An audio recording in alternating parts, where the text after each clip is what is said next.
Welcome back to part 2 of the big 3 questions being asked by our clients. And as stated before, some of the most important updates you need to hear now. I'm Keith with the Walker team. Today we're going to cover another looming curiosity. What's happening to home prices? Let's start off with, what's your story about home prices? You're probably being inundated with headlines and comments like, market crash looming, worst since 2008, massive price reductions, and builders pull back. Hearing that from so many avenues is going to strike fear in most situations, especially when there's limited information. My duty is to bring you the reality based on data and insights. Let's start with an important quote by David Ramsey. The root issue of what drives house prices always is supply and demand. Of course, nationwide, that ratio is changing very quickly. Our local area tends to be quite different than the national averages. Here's a peek of what we're seeing now. The current amount of inventory for homes for sale in Santa Clara County is 1,152, with 674 homes pending, a 60% absorption rate. In 2008, the inventory was 4,956 homes, 430% more than now, and 1,949 homes pending, just a 39% absorption rate. Check out my video on that for a thorough explanation of what it means.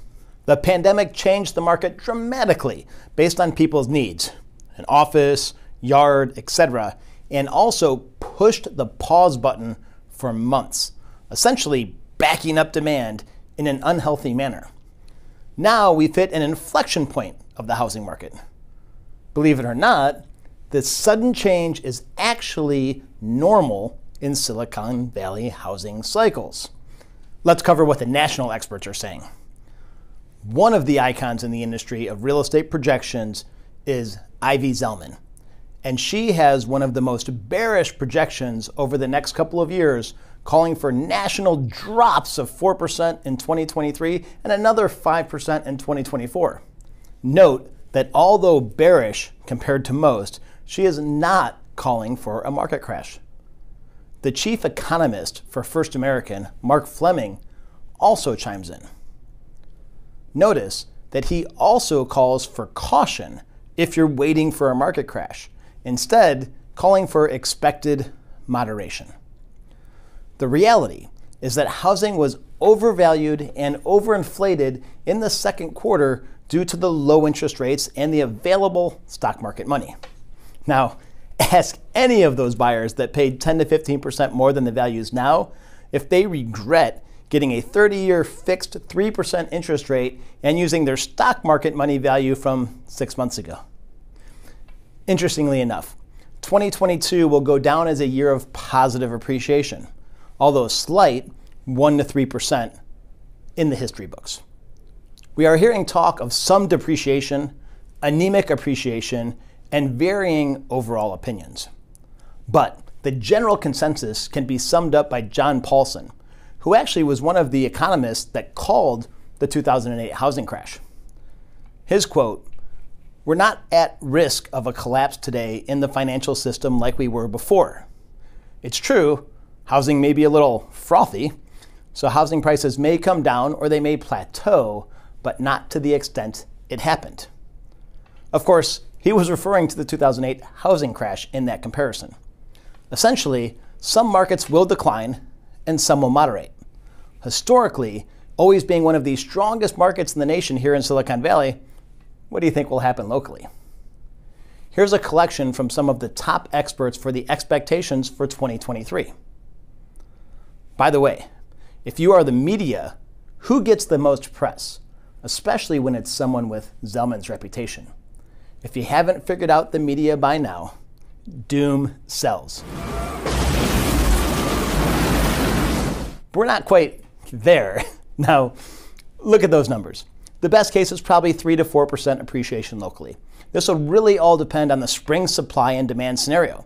And currently, inventory is a lot lower than you would expect with a slowdown.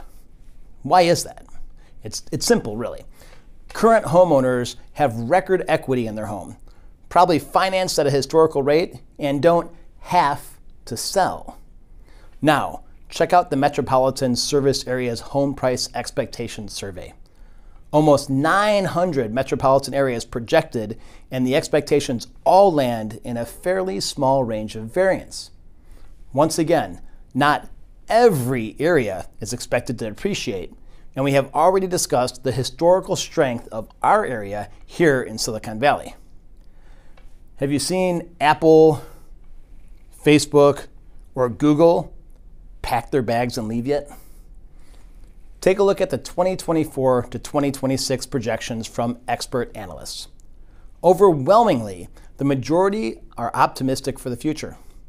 There are a couple of realities at play right now. Number one, we are underbuilt for our ever-growing population, and builders are pulling back now, which will make that worse. And number two, the millennial demand is the largest generation we've ever had moving into their peak years of buying. It is quite honestly a tremendous demand that's looming. So, what's your take? Are you an eternal pessimist? A headline hunter? A constant optimist? Let me drop one more set of statistics on you. If you watch my videos, you've consistently heard my take about how similar this market is to the 2018-2019 market. This graph really shows the similarities in inventory and pending sales. Even the month-to-month market fluctuations are eerily similar. Just a little expert insight. All of our clients that bought homes in 2018 and 2019 are pretty stoked right now. So the bottom line, given my take, all of this data, current and historical, plus other expert opinions and projections, what are your thoughts now? Please share. I welcome all of them.